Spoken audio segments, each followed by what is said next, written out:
सर्वप्रथम सर्वांना श्री स्वामी समर्थ.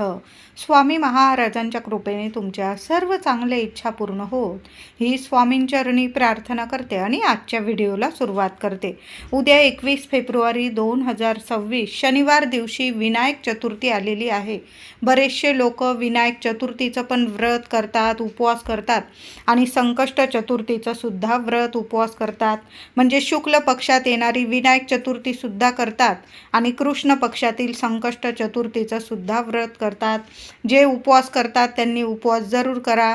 काही लोक दर महिन्याची संकष्ट चतुर्थीचा उपवास करतात, काही लोक अंगारकीचा उपवास पकडत असतात. तर उद्या विनायक चतुर्थी आहे. सर्वांनी जर असं लवकर उठायचं आहे आणि शनिवारी आल्याने अतिशय महत्त्वाचा दिवस आहे. आंघोळीनंतर देवघरातील गणपती बाप्पांच्या मूर्तीवर छान असा गाईच्या दुधाने, तुमच्याकडं पुडीचं जरी येत असेल महिलांना, दादांनो, तापवण्याच्या आधी, दूध तापवण्याच्या आधी थोडंसं वाटीत काढून घ्यायचं आहे.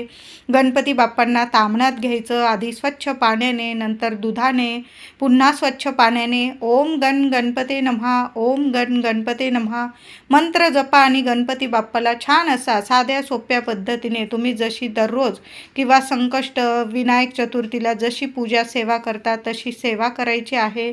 थोडंसं तीर्थ, गणपती बाप्पांना अभिषेक केलेलं थोडंसं तीर्थ मुलांना तीर्थ म्हणून जरूर द्या, थोडं का होईना. बघा, परीक्षेचा काळ सुरू आहे. बाप्पा बुद्धीचे देवता आहे आणि मुलांना परीक्षेत यश मिळावं. मुलांना कष्ट तर करायचेच आहे आपल्याला, पण देवांची साथ मिळाली तर कष्टाला फळ आपल्याला मिळतं, दैवी साथ आपल्याला मिळते.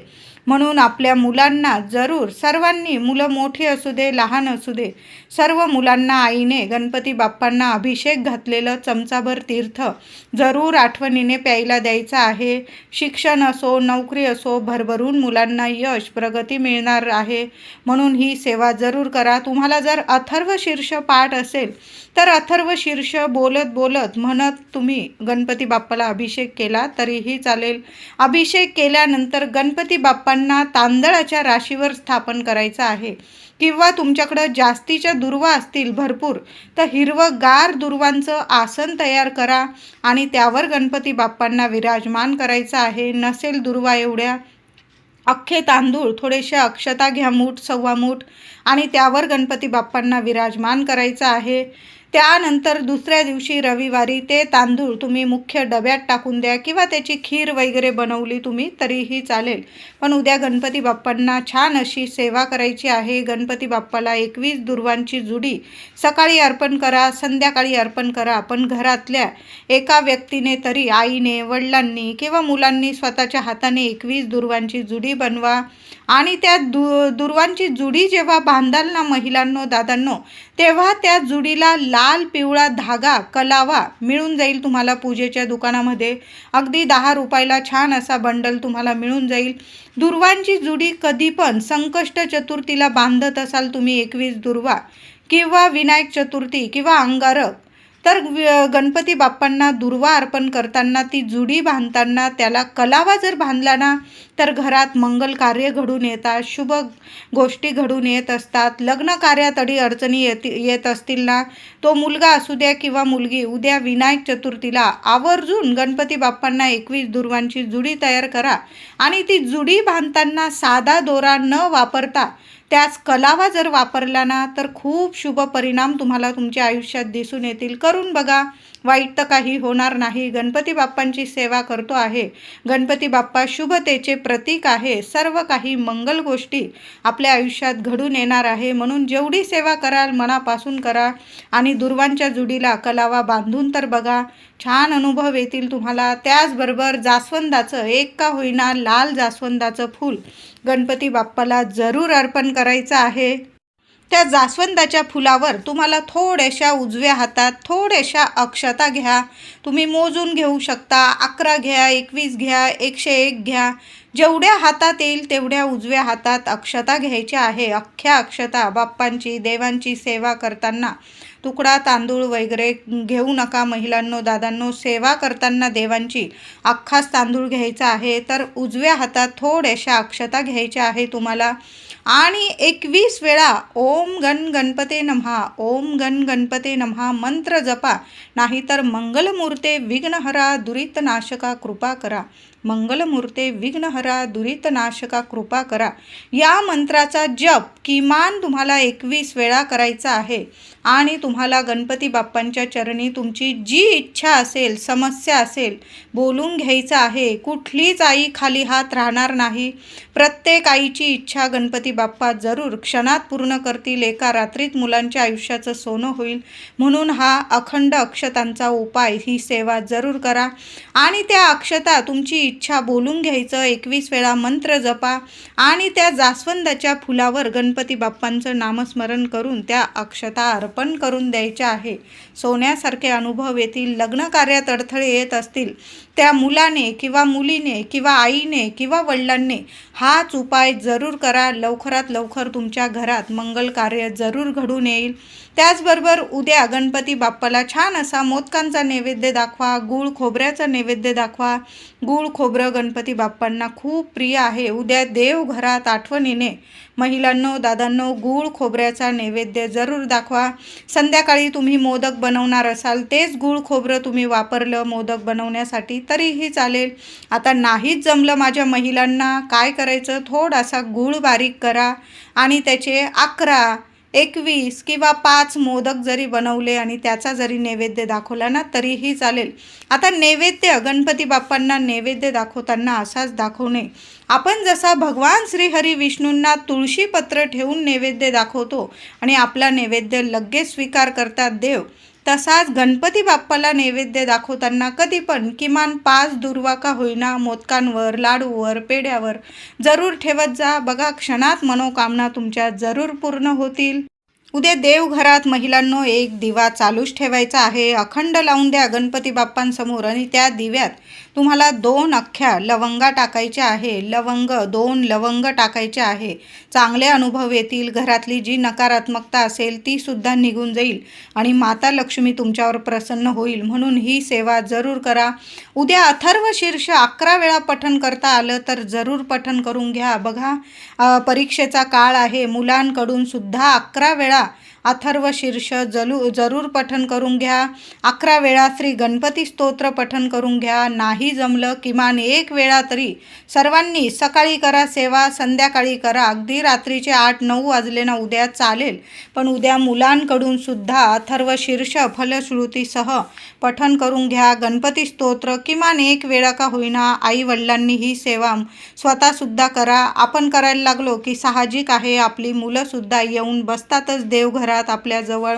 म्हणून तुपाचा दिवा लावून घ्यायचा आहे. अगरबत्ती, धूप अगरबत्ती लावून घ्या आणि गणपती बाप्पांची थोड्याशा जर असं मोठ्या स्वरात आपल्या देवांची शुभ तिथींना जेव्हा सेवा करतो ना आपण, आपल्या वास्तूला सुद्धा ऐकू द्यावी. म्हणजे आपली वास्तू नेहमी प्रसन्न राहते आणि नेहमी तथास्तु म्हणते आणि त्या घराची प्रगती कोणीच रोखू शकत नाही. म्हणून या शुभ तिथींना सेवा करताना जरूर थोडीशी मोठ्या स्वरात करा. किमान आपल्या भिंतींना, आपल्या लेकरा बाळांना, आपल्या घरातल्या प्रत्येक व्यक्तीला ऐकली गेली पाहिजे. गणपती बाप्पा आहे. गणपती बाप्पांना मनात जरी तुम्ही सेवा केली ना ऐकूच जात असतं, पण थोड्या मोठ्या स्वरात करा. खूप सुंदर अनुभव येतील तुम्हाला. उद्या संध्याकाळी गणपती बाप्पांची आरती जरूर करायची आहे. कापूर आरती करा. साधा कापूर जरी जाळला ना, थोडेसे तांदूळ घ्यायचे. ज्या भांड्यात तुम्ही कापूर जाळतात त्यात थोडेसे अख्खे तांदूळ घ्यावे. त्यावर एक एक करून कापूर जाळावा. प्रथम गणपती बाप्पांची, नंतर देवी आईची. जेव्हा गणपती बाप्पांची आरती करतात, सेवा करतात, माऊलीची सेवा करायला अजिबात विसरू नका. देवी आईची सुद्धा दुर्गे दुर्गट भारी तुझविन संसारी ही आरती सुद्धा करायची आहे. त्याचबरोबर अजून आरत्या तुम्हाला करायच्या असतील, शिवशंकरांची करा, स्वामींची करा. अजून देवांना मानतात त्या देवांची सुद्धा करायची आहे. उद्या शनिवार आहे. हनुमानाची, मारुती रायाची आरती सुद्धा तुम्ही करू शकता. पण गणपती बाप्पा आणि देवी आईची जरूर आरती करायची आहे. उद्या देवी आईला सुद्धा किमान 11 वेळा महिलांनो ओम श्रीम नमः नाहीतर ओम कुलदेवताय नमः या मंत्राचा जप करत कुंकुमार्चन जरूर करायचं आहे. उद्या शनिवार आलेला आहे. महिलांनो, दादांनो, तुम्ही गणपती बाप्पांची सेवा तर करतच आहोत. गणपतीच्या मंदिरात जाल तर उद्या हनुमानांच्या किंवा मारुतीरायाच्या मंदिरात सुद्धा जायचं आहे. 5 रुईच्या पानांची माळ हनुमानांच्या गळ्यात किंवा मारुतीरायाच्या चरणी जरूर अर्पण करायचं आहे. गूळ फुटाण्यांचा नैवेद्य दाखवता आला तर जरूर दाखवा. एखादा नारळ चढवायचा असेल, वाढवायचा असेल तुम्हाला तर जरूर वाढवायचा आहे. मंदिराच्या बाहेर कुणी वाढवू देत असेल तुम्हाला, म्हणजे नारळ फोडू देत असेल तर फोडा, जरूर फोडा. आणि तुमच्या घराजवळ जर एखादं पिंपळाचं झाड असेल तर आवर्जून पिंपळाच्या झाडाखाली एक दिवा बरोबर घेऊन जायचा आहे. तेलाचा दिवा बरोबर घेऊन जायचा आहे. देवांच्या दिव्यांसाठी जे तेल वापरतात ते दिव्यात टाका. मातीची पंती जरी घेतली तरीही चालेल. दुहेरी वाट टाकायची आहे आणि पिंपळाखाली जायचं आहे. सकाळी जा, संध्याकाळी जा, एकदम रात्र करू नका. पण उद्या पिंपळाला स्पर्श करायचा आहे. विनायक चतुर्थी आणि शनिवार पिंपळाला जरूर स्पर्श करायचा आहे. 11 वेळा 21 वेळा प्रदक्षिणा घाला.